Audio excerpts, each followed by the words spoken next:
तपस्या करते करते उसे एक दिन नारायण जी के ब्रह्मा जी नारद जी के दर्शन हो गए।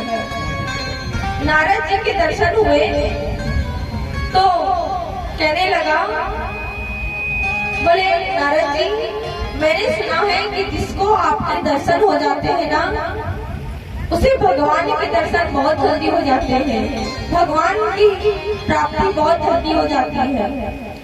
नारद जी, आप बताइए कि मैं किस भगवान की तपस्या करूं जिससे भगवान जल्दी से जल्दी प्रकट हो जाए, प्रसन्न हो जाए मुझसे। और महाराज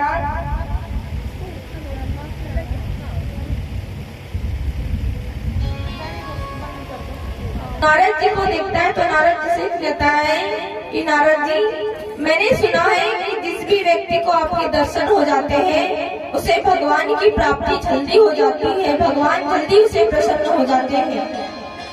तो नारद जी, आप मुझे बताइए कि मैं किस भगवान की ऐसी तपस्या करूं जिससे जल्दी समय में मेरी तपस्या भी मुझे ज्यादा ना करना पड़े और जल्दी समय में भगवान प्रसन्न हो जाए।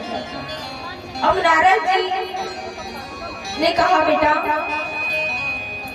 अगर तू भोलेनाथ की तपस्या करेगा तो कई वर्ष बीत जाएंगे, नारायण जी की तपस्या करेगा तो कई वर्ष बीत जाएंगे, लक्ष्मी जी पर, लेकिन एक हमारे ब्रह्मा जी ऐसे हैं कि जिसे ज्यादा दिन जिनकी तपस्या नहीं करना पड़ता है। और महाराज, आपने भी देखा होगा कि बाबा भोलेनाथ के मंदिर में नारायण जी का, विष्णु जी का महाराज मंदिर मिल जाएगा, लेकिन ब्रह्मा जी का मंदिर आपको बहुत कम मिलेगा। अब महाराज, उस व्यक्ति को नारद जी ने जैसे ही कहा कि आप भैया ब्रह्मा जी की तपस्या करो। अब महाराज, अभी तक के जिसकी तपस्या कर रहा था ना, वो सब छोड़ दिया, अब ब्रह्मा जी की तपस्या करने लगा महाराज। अब तपस्या चालू है, तपस्या कर रहा है, तपस्या करते करते 3 महीने बीत गए। अब महाराज 3 महीने से कड़ी तपस्या कर रहा है, आज 3 महीने पूर्ण हुए, वैसे ही ब्रह्मा जी प्रकट हो गए।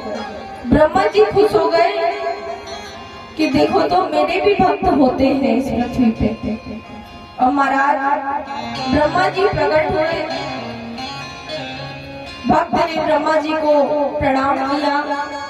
ब्रह्मा जी बड़े खुश हैं, बोले बेटा मेरे बहुत कम भक्त होते हैं, तूने सब भगवानों की तपस्या छोड़कर मेरी तपस्या की है।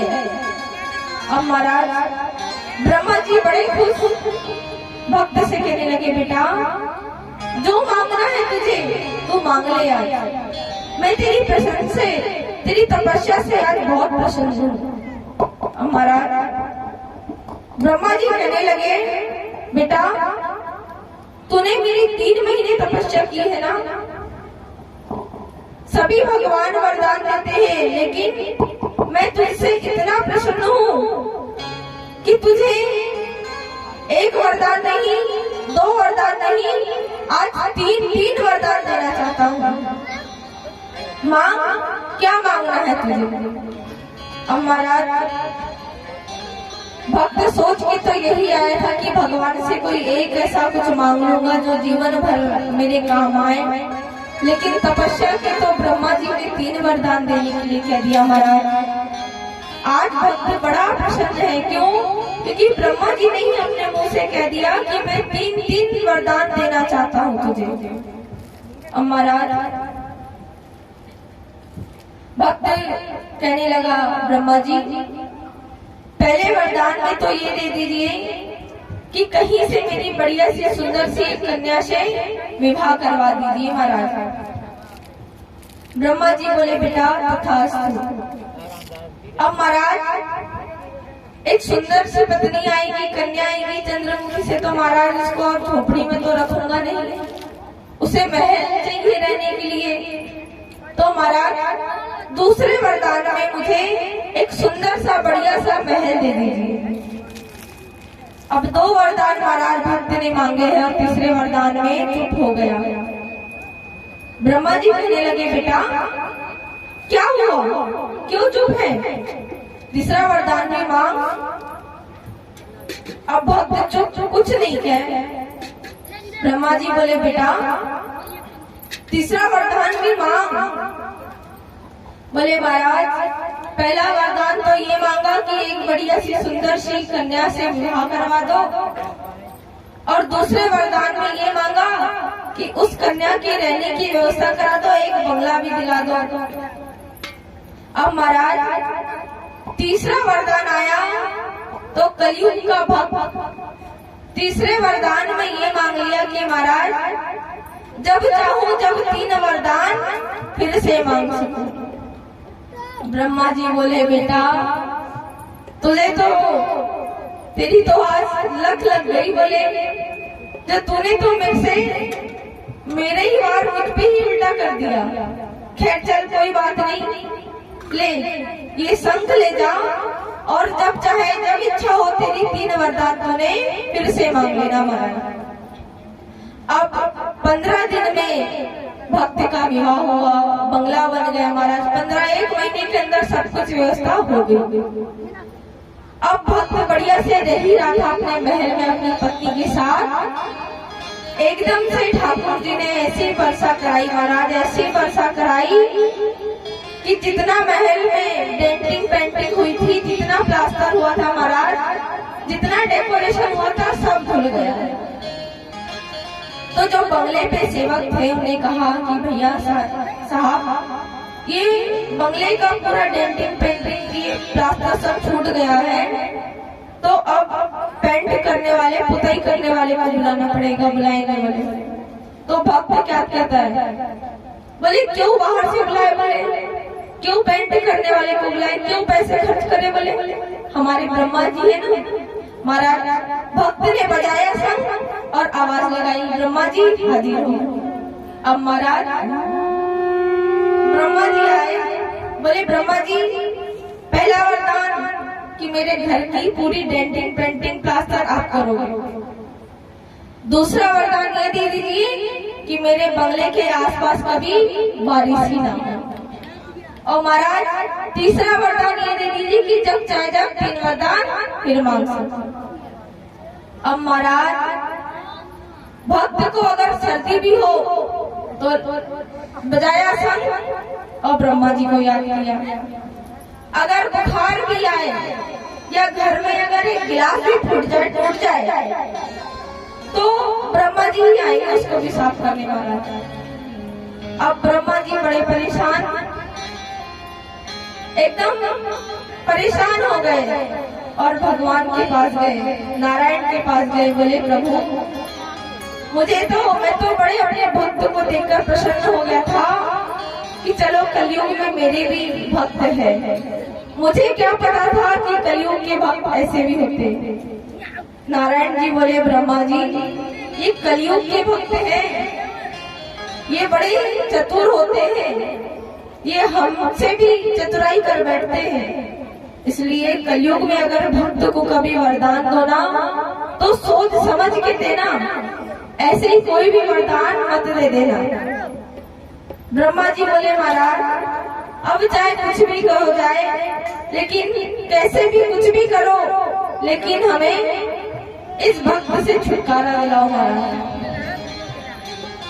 आज भक्त को ऐसा लगा कि हमारे घर में कुछ कमी है, बंगला है सब कुछ है लेकिन कुछ और चीज की कमी है। तो महाराज शंख बजाया तो आज नारायण जी रूप बदल के ब्रह्मा जी के साथ आए और आकर उस भक्त के जिह्वा पर माँ सरस्वती माता को विराजमान किया और उस भक्त से फिर उस भक्त की बुद्धि घुमाई और भक्त ने फिर 3 वरदान मांगे महाराज कि पहला वरदान ये दे दीजिए कि मेरे जीवन में कभी कुछ मांगने की इच्छा ही ना रहे। दूसरा वरदान भी महाराज ये दे दीजिए कि मैं कभी कोई चीज की इच्छा ही ना पैदा हो मेरे मन में। और महाराज तीसरा वरदान ये दे दीजिए कि जिंदगी भर जब तक के मेरा जीवन है आप ही के चरणों में लगा रहूं महाराज। ऐसे होते हैं कलयुग के भक्त महाराज। इसलिए भगवान भी पहले भक्त की खूब परीक्षा लेते हैं। अगर एकदम से आ गए तो, और आपको भी आके भगवान ने संकट दे दिया तो, अगर किसी की अगर चेन भी टूट गई है, अंगूठी भी टूट गई है, तो कहेंगे, अगर कोई मार्केट में नया डिजाइन आया है ज्वेलरी का, तो कहेंगे हमको ज्वेलरी की दुकान चाहे ब्रह्मा जी है ना वही चले जाएंगे महाराज। इसलिए इस कलयुग में वैसे तो बहुत जल्दी भगवान मिल जाते हैं, लेकिन भगवान भी सोच समझ के उसी को मिलते हैं जो उस लायक होता है। महाराज हिरण्यकश्यप ब्रह्मा जी की तपस्या कर रहा है। इधर हिरण्यकश्यप की पत्नी कयाधु गर्भवती है। इतनी घनघोर तपस्या कर रहा है, इतनी कठिन तपस्या कर रहा है महाराज हिरण्यकश्यप कि उसके शरीर में से अग्नि निकल रही है, और वो अग्नि सारी पृथ्वी को और पृथ्वी से छोड़ आकाश में महाराज वो धीरे धीरे पहुंच रही है। देवताओं के पास वो अग्नि पहुंचने लगी महाराज। तो इंद्र के मन में एक प्रश्न आया कि इतना बड़ा दैत्य है, इतनी घनघोर ऐसी तपस्या कर रहा है, इतनी कठिन तपस्या कर रहा है, इसकी पत्नी भी कयाधु गर्भवती है, ये एक दैत्य होके पूरे पृथ्वी को आकाश को हिला दिया है। कहीं ऐसा ना हो कि इसके घर में जो बालक का जन्म हो वो इससे बड़ा दैत्य पैदा हो जाए महाराज। आज इंद्र जी आए हैं, इंद्रदेव, और कयाधु का अपहरण करके उसे लेके जा रहे हैं। तभी वहां महाराज नारद जी आ जाते हैं और इंद्र से कहते हैं, तुम कयाधु को कहाँ ले जा रहे हो? महाराज इंद्रदेव कहते हैं कि नारद जी आप जानते नहीं हो, ये एक दैत्य की पत्नी है और इसके पेट में एक राक्षस का बालक पल रहा है महाराज। तो आपको पता है कि इसका जो पिता है वो कितनी घनघोर कितनी कठिन तपस्या कर रहा है महाराज। तो आप सोचिए नारद जी, अगर इसका बालक होगा तो वो कितनी कठिन तपस्या करेगा।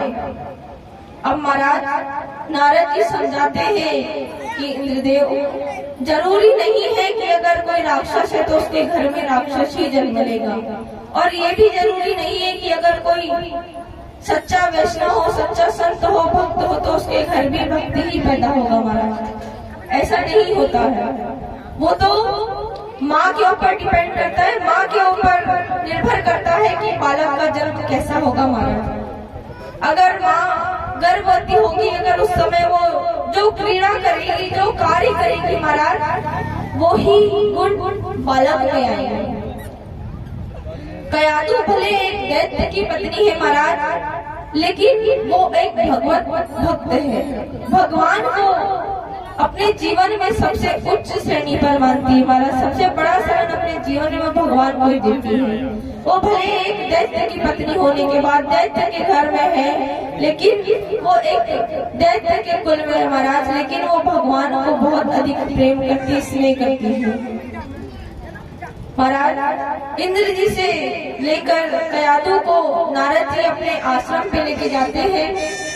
वही कयाधु गर्भवती है और कयाधु वही भगवान की संतों की सेवा करती है, और सेवा के साथ साथ संतों की सेवा करती है, सत्संग सुनती है महाराज, भजन करती है महाराज। इधर हिरण्यकश्यप इतनी कठिन तपस्या कर रहा है, तो सभी देवता मिलके आज नारायण जी के पास जाते हैं, बोले प्रभु अगर कुछ समय और इस हिरण्यकश्यप इस दैत्य ने तपस्या की ना, तो ऐसा ना हो कि हमारा सिंहासन भी हिलने लग जाए, हमारा सिंहासन भी इसकी अग्नि से जलकर भस्म हो जाए महाराज। आप कुछ कीजिए, नहीं तो हम सभी देवी देवता कष्ट में आ जाएंगे महाराज। अब नारायण जी ब्रह्मा जी को भेजते कि ब्रह्मा जी आपका भक्त चाहे वो दैत्य क्यों ना हो, लेकिन उसने सच्चे दिल से आपकी तपस्या की है, तो आप आज जाइए उसे वरदान दीजिए महाराज। आज ब्रह्मा जी हिरण्यकश्यप के पास आए हैं महाराज। हिरण्यकश्यप ने जैसे ही देखा कि मेरी तपस्या से ब्रह्मा जी प्रसन्न हुए और ब्रह्मा जी आज आए हैं, तो महाराज सबसे पहले ब्रह्मा जी को प्रणाम किया। कहने लगा, महाराज मेरे अहोभाग्य जो आप मुझे दर्शन देने आए हैं। ब्रह्मा जी कहने लगे, बेटा तुमने इतनी श्रद्धा इतनी भक्ति भाव से मेरी तपस्या की है, मेरी आराधना की है, मैं आज तुमसे बहुत प्रसन्न हूँ। मांगो, क्या मांगना चाहते हो? बोले ब्रह्मा जी, मुझे कुछ नहीं चाहिए, केवल एक ही चीज चाहिए कि आप मुझे अमर बना दीजिए, अमर कर दीजिए महाराज। अब ब्रह्मा जी मुस्कुराए और हिरण्यकश्यप से कहने लगे, बेटा अमर तो हम भी नहीं है, हमें भी नहीं पता है कि हम कब है और कब नहीं रहेंगे, तो फिर तुमको अमर का वरदान कैसे दे दे? और इस मृत्यु लोक में जो आया है उसे एक न एक दिन तो जाना ही पड़ेगा।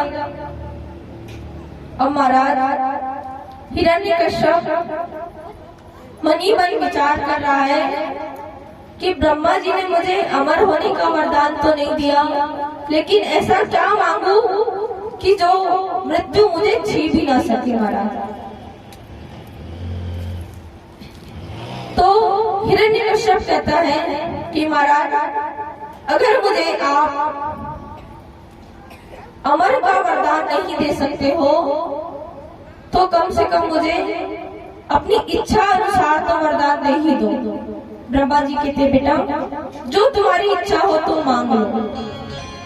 अब महाराज हिरण्यकश्यप कहता है, महाराज पहला वरदान ये दे दीजिए कि ना मैं नर से मरूं, ना मैं नारी से मरूं। महाराज पहला वरदान ये दे दीजिए कि ना मैं नर से मरूं, ना मैं पशु से मरूं। दूसरा वरदान ये दे दीजिए कि ना मैं दिन में मरूं, ना मैं रात में मरूं। तीसरा वरदान ये दे दीजिए कि 12 महीनों में से मैं किसी भी महीने में ना मरूं। चौथा वरदान ये दे दीजिए कि ना मैं दिन में मरूं, ना मैं रात में मरूं। पांचवा वरदान महाराज ये दे दीजिए कि ना मैं अंदर मरूं, ना मैं बाहर मरूं।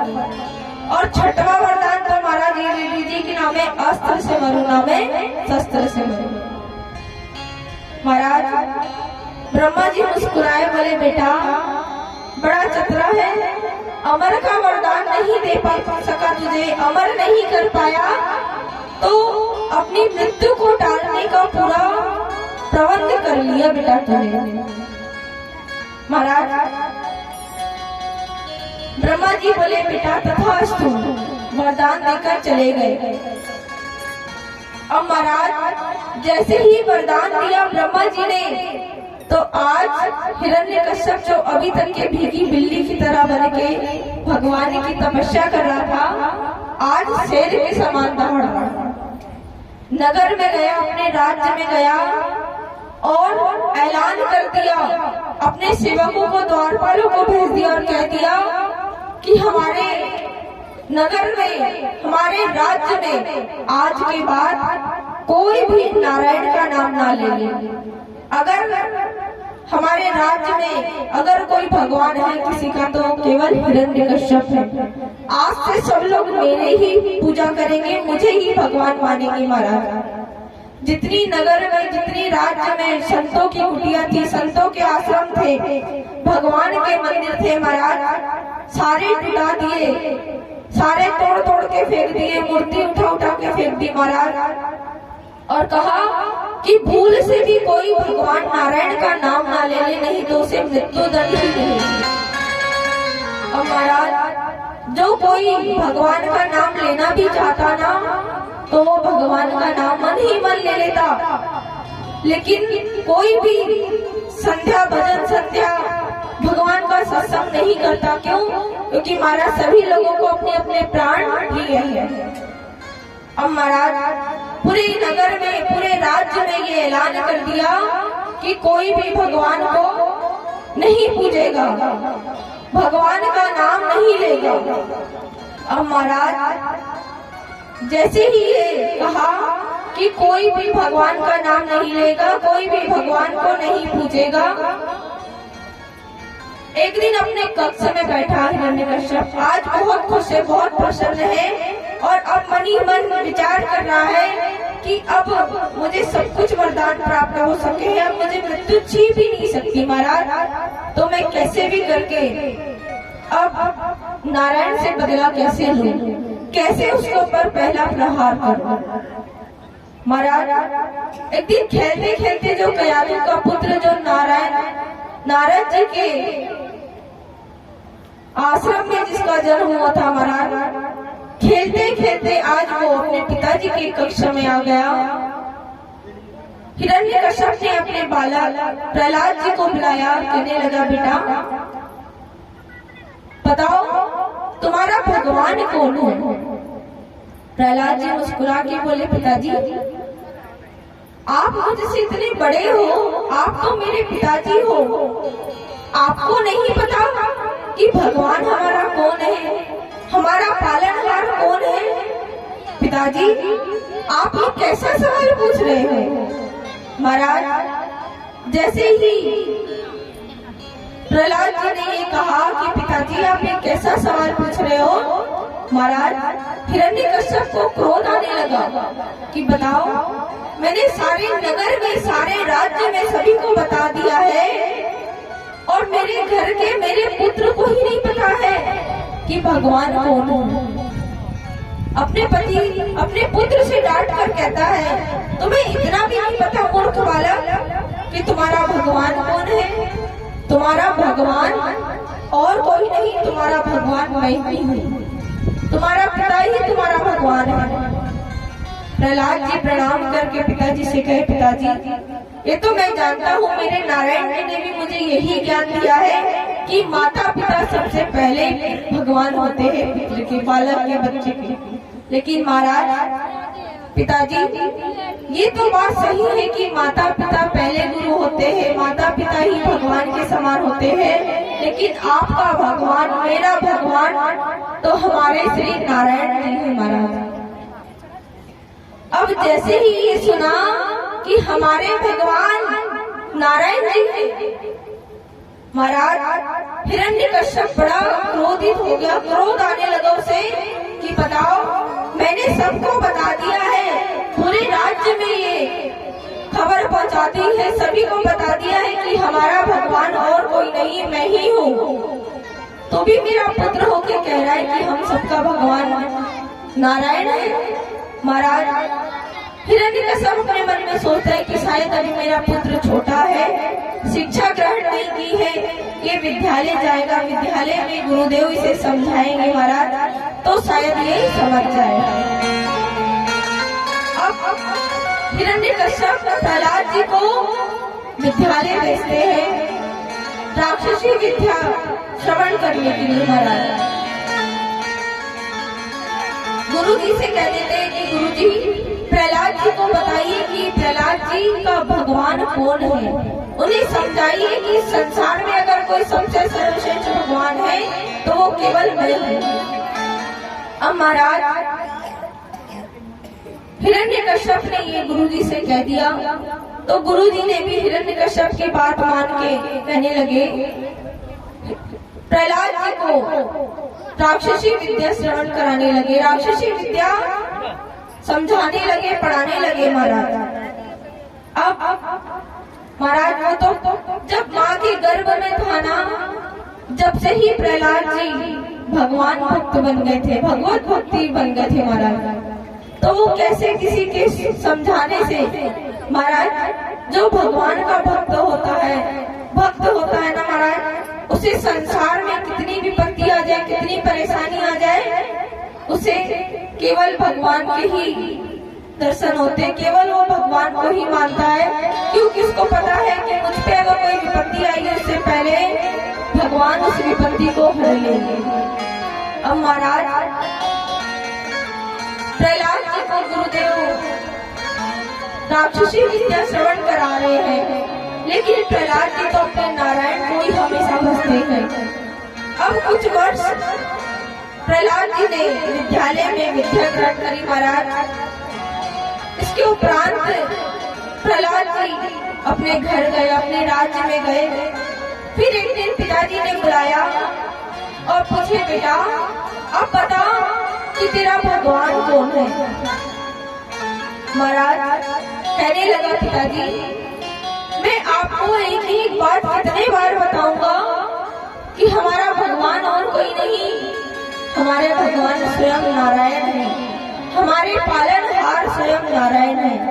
अब महाराज इतने वर्ष बालक को विद्या ग्रहण कराई, शिक्षा ग्रहण कराई, लेकिन तो भी प्रहलाद जी यही कहते हैं कि हमारा भगवान हमारे नारायण है महाराज। अब जैसे ही प्रहलाद जी ने जब ये कहा कि हमारा भगवान नारायण है, हिरण्यकश्यप मन ही मन क्रोध कर रहा है और कह रहा है कि सारी प्रजा मुझे भगवान मानती है, मुझे भगवान कहती है, और मेरा पुत्र होके ही मुझे भगवान नहीं कह रहा है। महाराज भक्त प्रहलाद को हिरण्यकश्यप ने अपने द्वारपालों को आज्ञा दे दी कि जाइए इसे काल कोठरी में बंद कर दो। ये एक रात अगर काल कोठरी में रहेगा ना महाराज तो उसके समझ में आएगा कि भगवान कौन है और ये हमारा कहना मानने लगेगा। अब महाराज प्रहलाद जी को आज द्वारपालों ने काल कोठरी में बंद कर दिया। तो भी प्रहलाद जी को कोई डर नहीं लग रहा है, कोई भय नहीं लग रहा है। क्यों? क्योंकि उनके सामने, उनके साथ में हमेशा नारायण जी रहते हैं महाराज। आज काल कोठरी में बहुत बड़ी काल कोठरी है महाराज, उसमें कई विषैले जानवर, पशु पक्षी भी है महाराज। तो भी प्रहलाद जी को डर नहीं लग रहा है, भय नहीं लग रहा है। क्यों? क्योंकि उनको पता है कि हमारे साथ में हमारे श्री नारायण जी हैं। अब महाराज दूसरे दिन हिरण्यकश्यप ने अपने द्वारपालों को भेजा और कहने लगे कि देख के आओ प्रहलाद जी कैसे हैं। महाराज द्वारपाल आए, द्वार खोला, काल कोठरी का और देखा तो प्रहलाद जी आराम से बैठे और श्री नारायण नारायण भजन कर रहे हैं। वहां से लाया उन्हें काल कोठरी से निकाल के।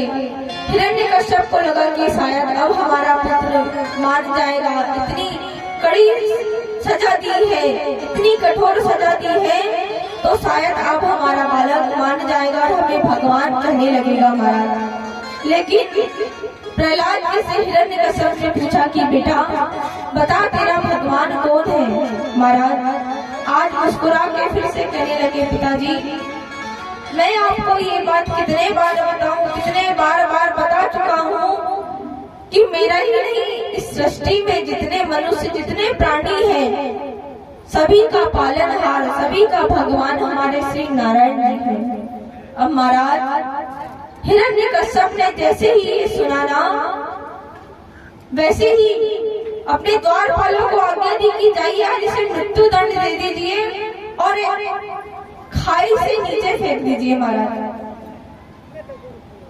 हिरण्यकश्यप की आज्ञा पाकर हिरण्यकश्यप के द्वारपालों ने प्रहलाद जी को ले गए और एक खाई से नीचे फेंक दिया महाराज। और कहते हैं ना, जिसका रखवाला ऊपर वाला हो उसका कोई कुछ नहीं बिगाड़ सकता। इतनी बड़ी खाई में से फेंकने के बाद भी प्रहलाद जी आज सुरक्षित है। जैसे ही द्वारपालों ने महाराज प्रहलाद जी को खाई में फेंका है ना, नारायण जी आज बहा पसार के आए हैं और प्रहलाद जी को अपने गोद में ले लिया महाराज। अगर हम अपनी जीवन की भागदौड़ सारी उनके ऊपर सौंप देते ना महाराज, तो जो भगवान है ना, हमारे जो ठाकुर जी है ना, जैसे हमको डर लगता है ना कि कोई हमारी इज्जत पे दाग ना लग जाए महाराज, वैसे भगवान को भी डर लगता है कि कहीं ऐसा ना हो मेरा भक्त मुझ पर इतना विश्वास करता है और अगर मैं उसकी रक्षा करने ना गया तो कहीं ऐसा ना हो कि मेरे भक्त की भी लाज चली जाए। महाराज, आज जैसे ही द्वारपालों ने प्रहलाद जी को खाई से नीचे फेंका है ना, वैसे ही भगवान नारायण जी गोद हाथ पसार के बाहा प्रसार कर महाराज प्रहलाद जी को अपनी गोद में बिठा लिया है। उन्हें एक खरोद भी नहीं आई है महाराज प्रहलाद जी। द्वारपाल वहीं खड़े खड़े देख रहे हैं कि हमने इतनी ऊंची खाई से इतने छोटे से बालक को फेंका है और बालक अभी भी मुस्कुरा रहा है। महाराज जाकर हिरण्यकश्यप को बताते हैं कि महाराज हमने आपके बालक को काल कोठरी में भी डाल दिया, ऊंची इतनी खाई से भी फेंक दिया महाराज, लेकिन आपके बालक का एक बाल भी बाका नहीं हो पाया। महाराज हिरण्यकश्यप को ये लगा कि हो सकता शायद बचपन में ही शिक्षा ग्रहण विद्यालय भेज दिया था, तो हो सकता शायद गुरुजी ने अच्छे से शिक्षा ना दी हो।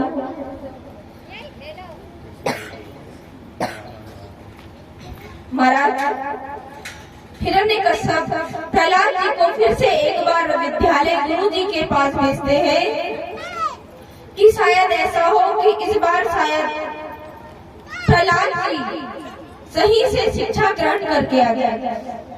अब महाराज आज प्रहलाद जी स्वयं अपने पिताजी के साथ विद्यालय आए हैं। हिरण्यकश्यप ने आज खुद लेकर विद्यालय आया है अपने पुत्र को और गुरुजी से कहा है, गुरुजी इस बार पहली बार तो मुझे ये लगा कि चलो मेरे पुत्र की गलती है, मेरा पुत्र अभी छोटा है इसलिए शायद उसे अभी ये विद्या समझ में नहीं आई, उसमें बुद्धि नहीं है, लेकिन इस बार आपकी जिम्मेदारी है कि आप उसे अच्छे से राक्षसी विद्या श्रवण कराओगे। महाराज अब महाराज गुरुजी भी हिरण्यकश्यप से डरते कि कहीं ऐसा ना हो कि कहीं मुझे ये मृत्यु दंड ना दे दे।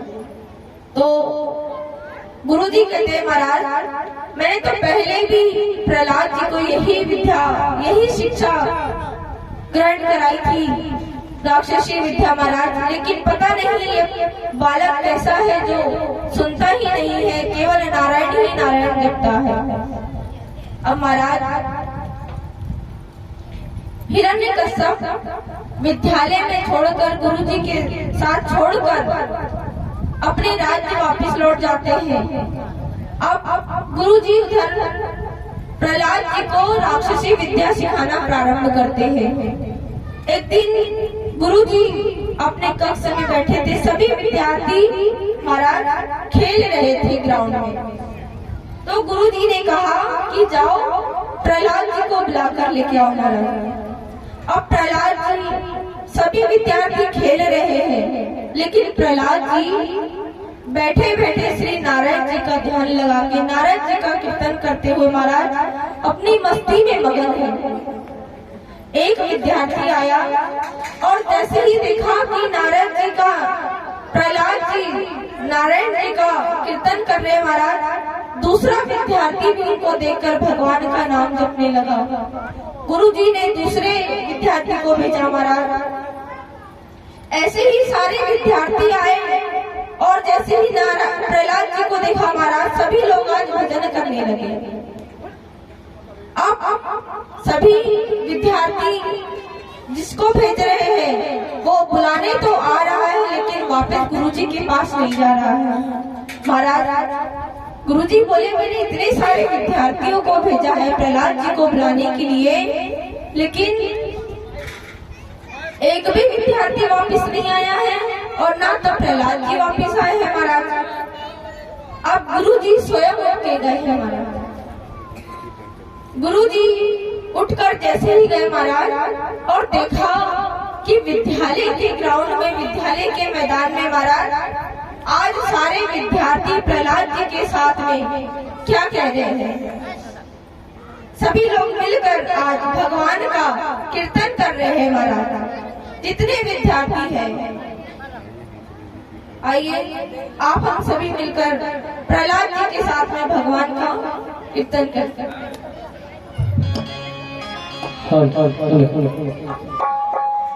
तली बाकी बिहारी लाल की, बोले भागवत भगवान की जय हो। कहने से तर जाएगा, पार भव से उतर जाएगा। राम कहने से तर जाएगा, राम कहने से तर जाएगा, राम कहने से तर जाएगा, पार भव से उतर जाएगा, पार भव से उतर जाएगा। राम कहने से तर जाएगा, कृष्ण कहने से तर जाएगा।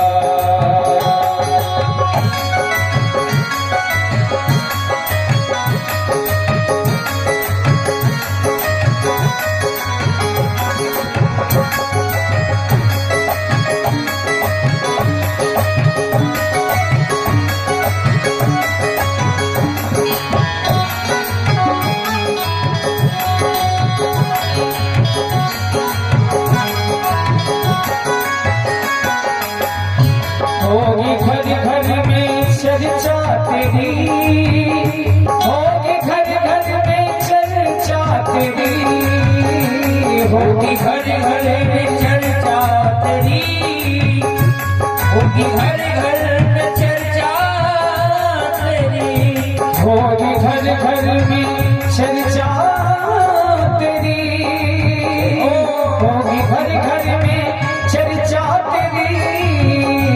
इस गली से गुजर जाएगा, इस गली से गुजर जाएगा, राम कहने से तर जाएगा, राम कहने से तर जाएगा, पार भव से उतर जाएगा, पार भव से उतर जाएगा।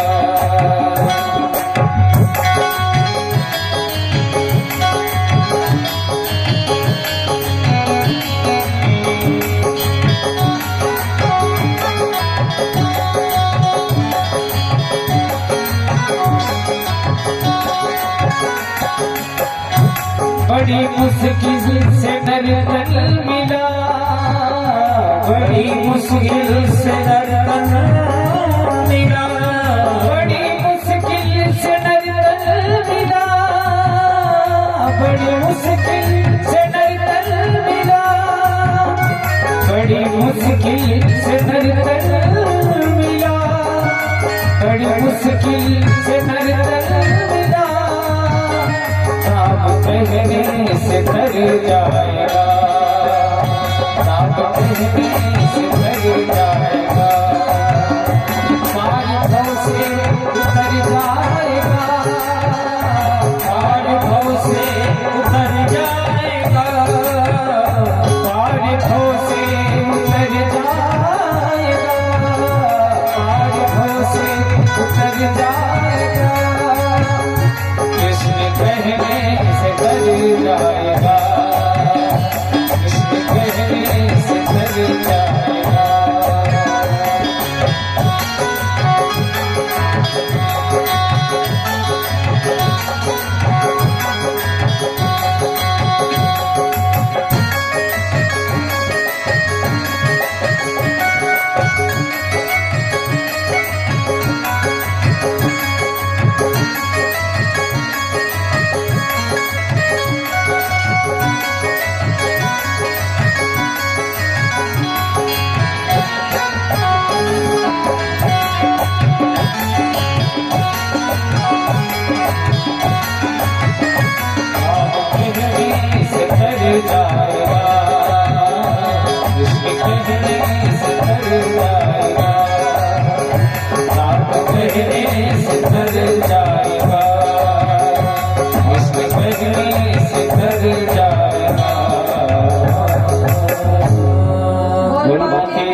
जय हो। महाराज पीछे वाले भी हाथ उठा दीजिए, करो बोल बांके बिहारी लाल की जय हो। महाराज आज प्रहलाद जी के साथ में सभी विद्यार्थी भी भगवान का कीर्तन करने लगे हैं, जो सभी राक्षसी विद्या ग्रहण कर रहे थे, श्रवण कर रहे थे महाराज, आज वो भी राक्षसी विद्या जो श्रवण कर रहे थे महाराज, आज वो भी भगवान का कीर्तन कर रहे हैं। जब गुरुजी ने ये देखा कि सभी विद्यार्थी मिलकर भगवान का प्रहलाद जी के साथ में भजन कर रहे हैं महाराज, गुरुजी जैसे ही प्रहलाद जी के पास पहुंचे हैं ना, गुरुजी के भी मन में परिवर्तन आ गया महाराज, और गुरुजी भी भगवान का कीर्तन करने लगे। अब महाराज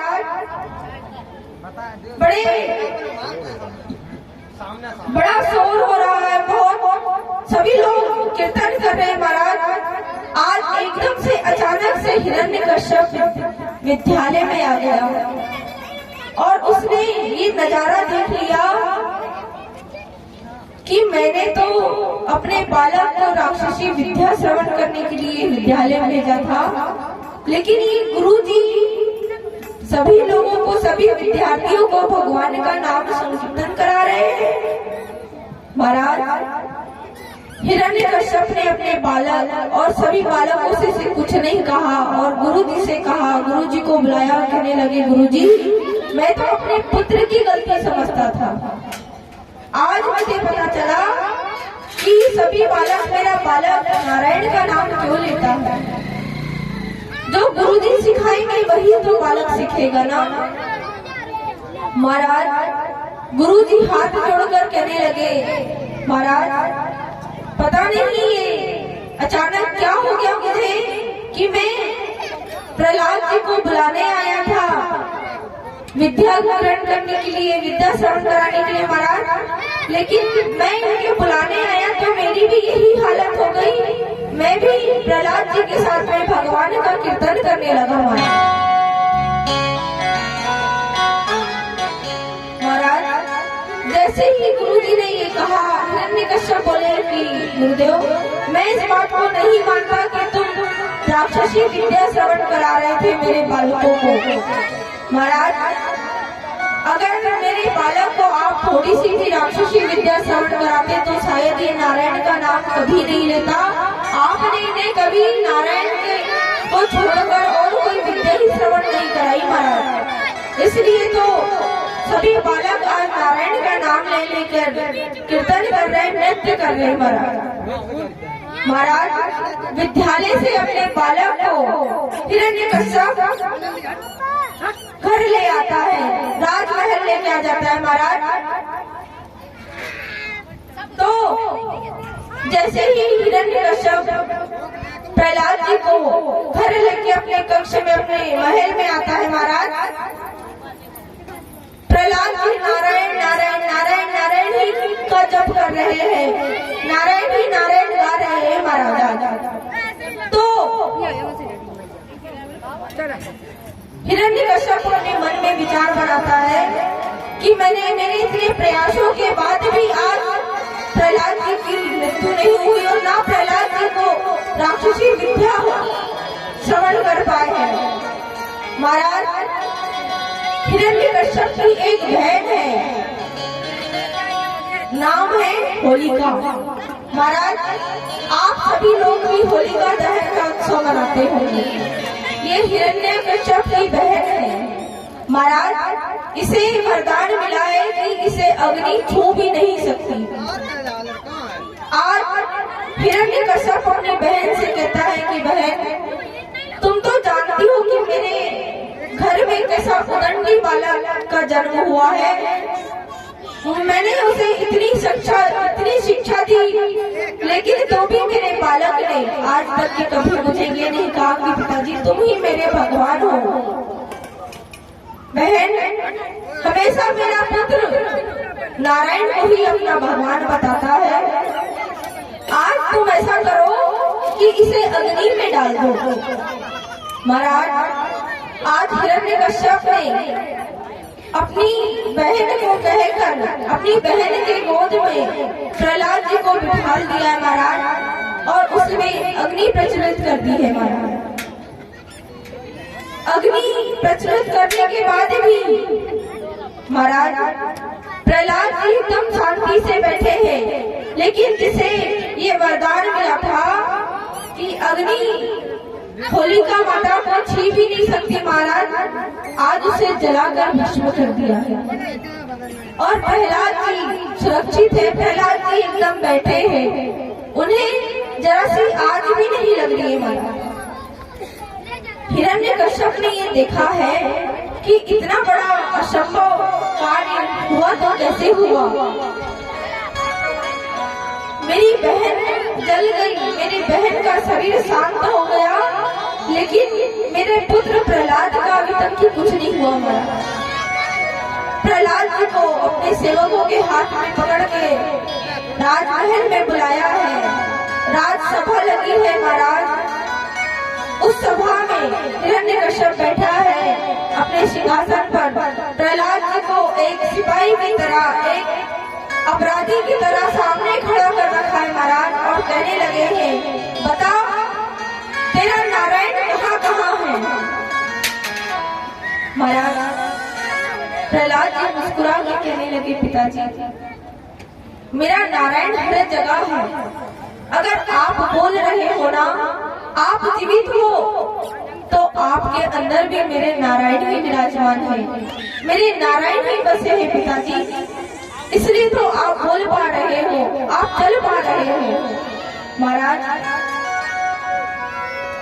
हिरण्यकश्यप ने अपने पुत्र से, प्रहलाद जी से भगवान की इतनी सराहना सुनी, कहने लगे, बता साबित कर कि तेरा भगवान कहाँ कहाँ है, बता।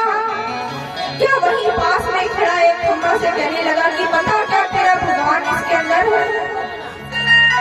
महाराज जैसे ही हिरण्यकश्यप ने कहा ना कि बता तेरा भगवान इस खंभे के अंदर है, हिरण्यकश्यप अपने आसन से उठा और एक जोरदार उसमें प्रहार किया महाराज। आज उसमें से, उस खंभे में से साक्षात नरसिंह भगवान का प्रागट हो गया महाराज। बोलिए नरसिंह भगवान की जय। महाराज नरसिंह भगवान दहाड़ रहे हैं, चिल्ला रहे हैं, क्रोध में हैं। सभी लोग देखकर हैरान रह गए। महाराज नरसिंह भगवान जोर जोर से चिल्ला रहे हैं, जोर जोर से दहाड़ रहे हैं, लेकिन महाराज लेकिन हिरण्यकश्यप ने जैसे ही नरसिंह भगवान को देखा है ना, घबरा गया, पसीना छूटने लगा महाराज, उठ गया, उठकर कांपने लगा। महाराज नरसिंह भगवान ने हिरण्यकश्यप को खींच कर लाया है और द्वार पर ले गया है महाराज। हिरण्यकश्यप कांप रहा है, शरीर से, बदन से पूरा पसीना पसीना छूट रहा है महाराज। भगवान को देख रहा है, भगवान आज नरसिंह भगवान इतने क्रोध में है महाराज। हिरण्यकश्यप उसे देखकर इतना डर रहा है, कांप रहा है। वहीं पास में खड़े खड़े प्रहलाद जी ये सब कुछ दृश्य देख रहे हैं महाराज, और बड़े डर रहे हैं। छोटे से बालक है, नारायण जी का दर्शन हमेशा उन्होंने नारायण भगवान के रूप में किया महाराज, लेकिन आज नारायण भगवान अपना रूप बदल के आए हैं। हिरण्यकश्यप का रूप महाराज, हिरण्यकश्यप के सामने आज नरसिंह भगवान का रूप लेके आए महाराज। छोटा सा बालक है, इतना विकराल रूप देखकर महाराज वहीं पास में खड़ा है, भगवान को दूर से देख रहा है। नरसिंह भगवान ने हिरण्यकश्यप को खींच करके महाराज द्वार पर ले गया और अपनी जगह पर ले डाल लिया महाराज, और पूछने लगा कि बता दिन है कि रात है। महाराज हिरण्यकश्यप डरते हुए बोले, प्रभु ना दिन है ना रात है, ये तो संध्या काल है महाराज, बता तू अंदर है ये बाहर है। बोले महाराज ना मैं अंदर हूँ ना मैं बाहर हूँ, मैं तो द्वार की चौखट पर हूँ महाराज। बता तू ऊपर है कि नीचे है। बोले महाराज, ना मैं ऊपर हूँ ना मैं नीचे हूँ, मैं तो आपकी जंघा पर लेटा हूँ। बता, मैं नर हूँ या मैं पशु हूँ? बोले महाराज, ना आप नर हो ना आप पशु हो, आप तो आधा मानव का शरीर है और आधा सिंह का शरीर है महाराज। बता, 12 महीने में से कौन से महीने हैं? बोले महाराज, 12 महीने में से कोई भी महीना नहीं, ये तो अधिक मास चल रहा है महाराज। आप सोचिए कि भगवान अगर अपने भक्त की रक्षा कर सकता है ना, तो किसी राक्षस का संहार करने के लिए भगवान कुछ भी कर सकते हैं।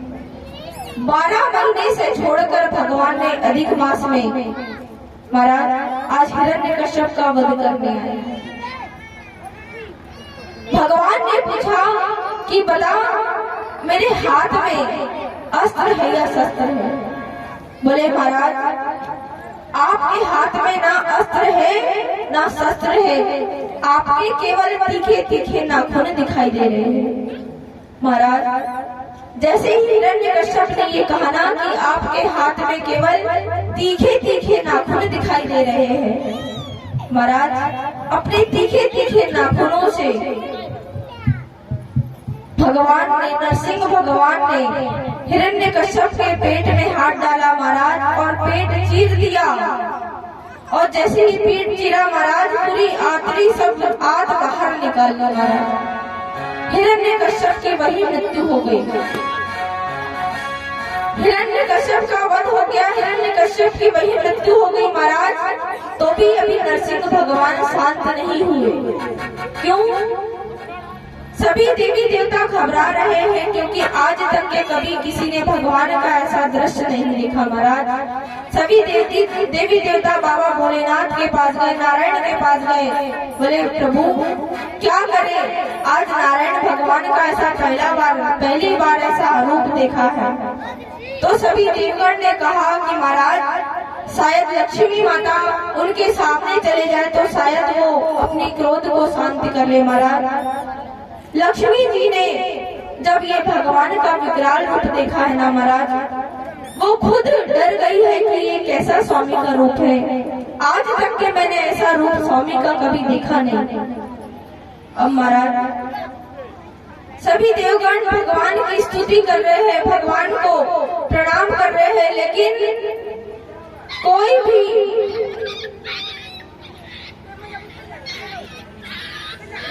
महाराज कोई भी भगवान को शांत नहीं कर पा रहा है। किसी ने भगवान को शांत नहीं किया महाराज। सभी देवी देवता भगवान की स्तुति कर रहे हैं, भगवान को प्रणाम कर रहे हैं, लेकिन कोई भी देवी देवताओं ने भगवान का गुस्से को शांत नहीं किया।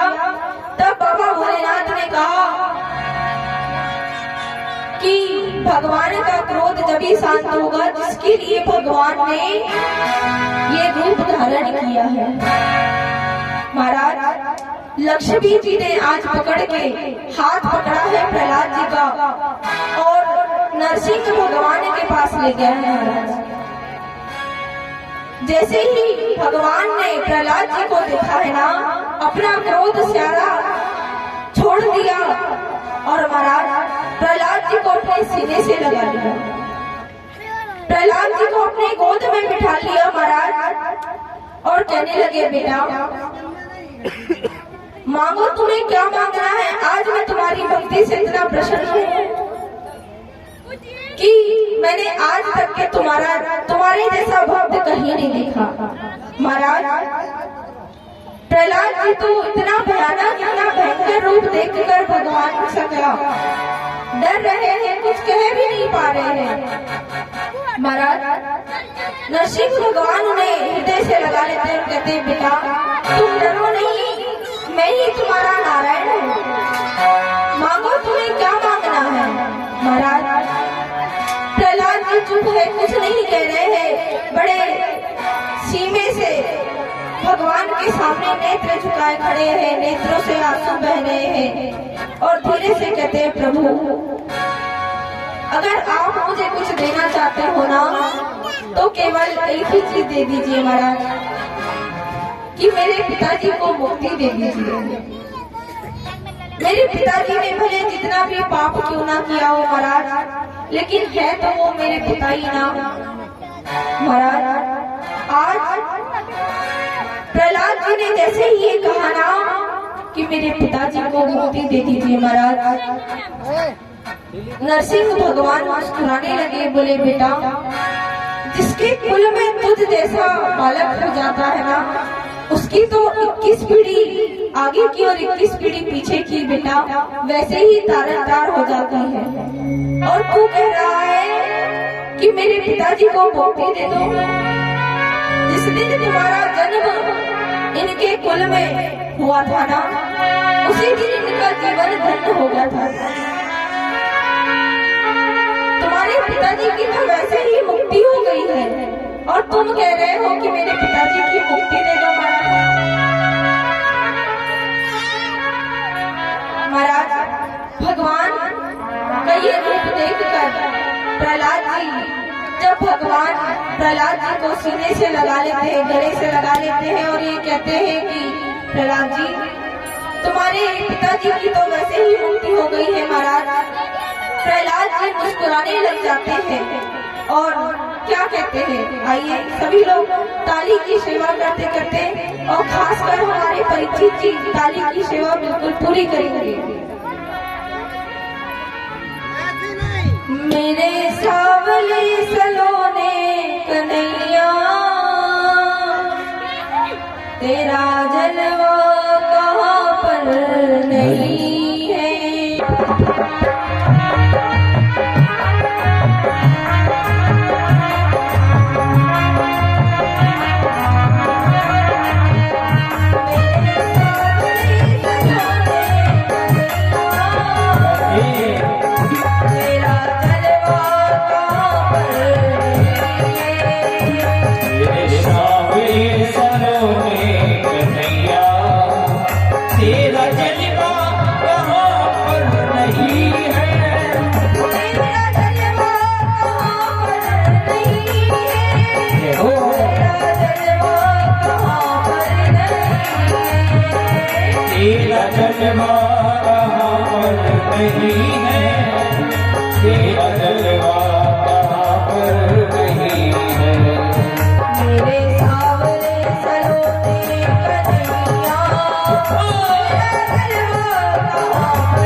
तुमको सुना है, आँख वालों ने तुमको देखा।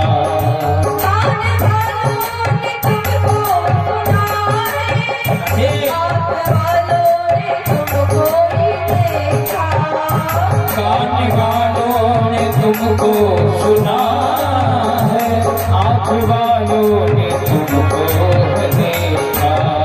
उनकी आँखों पे उनकी आँखों पे पर्दा पड़ा है, किसने जलवा तुम्हारा ये देखा नहीं है।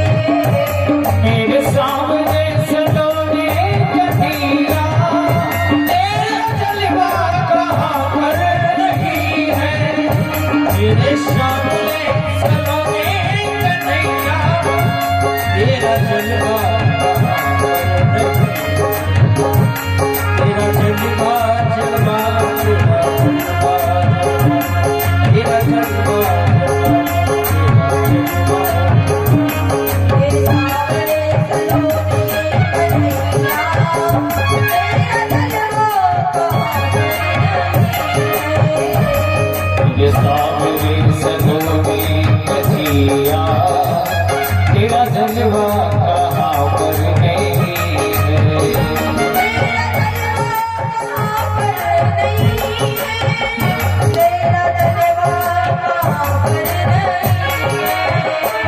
तेरा जलवा कहाँ पर नहीं है, तेरा जलवा कहाँ पर नहीं है। तेरे सावरे सलोने कन्हैया, तेरा जलवा कहाँ पर नहीं है। मेरे सावरे सलोने कन्हैया, तेरा जलवा कहाँ पर नहीं है।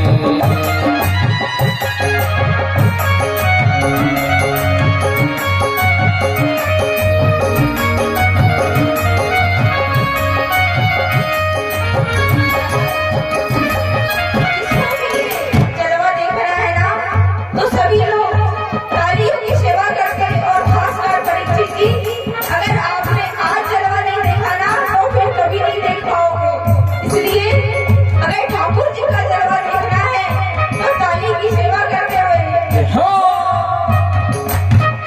तेरा जलवा कहाँ पर नहीं है, तेरा जलवा कहाँ पर नहीं है। तेरा जलवा कहाँ पर नहीं है, तेरा जलवा कहाँ पर नहीं है। मेरे सावले सलोने कन्हैया, तेरा जलवा कहाँ पर नहीं है। मेरे सामने सलोने कन्हैया, तेरा जलवा कहाँ पर नहीं है।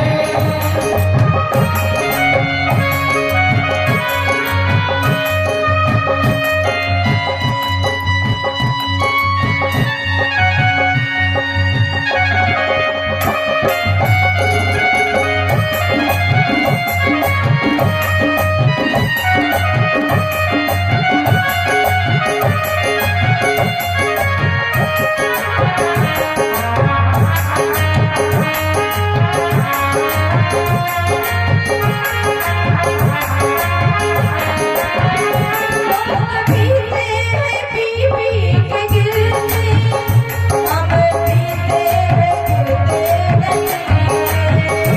लोग पीते हैं बीवी के गिरते, हम तो पीते हैं गिरते नहीं हैं।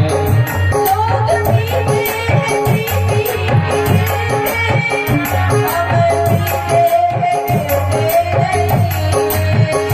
लोग पीते हैं बीवी के गिरते, हम तो पीते हैं गिरते नहीं हैं। क्योंकि हमने पी रखा सत्संग का प्याला, हमने पी रखा सत्संग का प्याला, कोई हमको बदला नहीं है। मेरे सावले सलोने कन्हैया, तेरा जलवा मेरे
जब ये सुना कि मेरे पिताजी की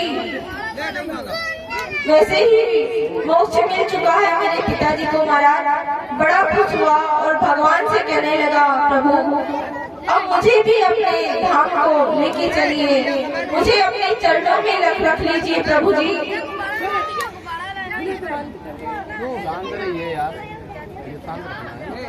प्रभु मुझे भी अपने चरणों से लगा लीजिए, मुझे भी अपने चरणों में अपनी सेवा करने का मौका दीजिए महाराज।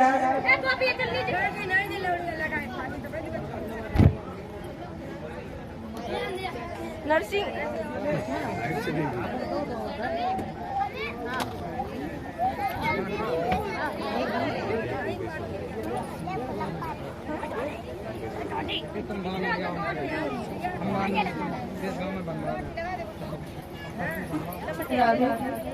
महाराज, नरसिंह भगवान प्रहलाद जी को आशीर्वाद देते कहते, बेटा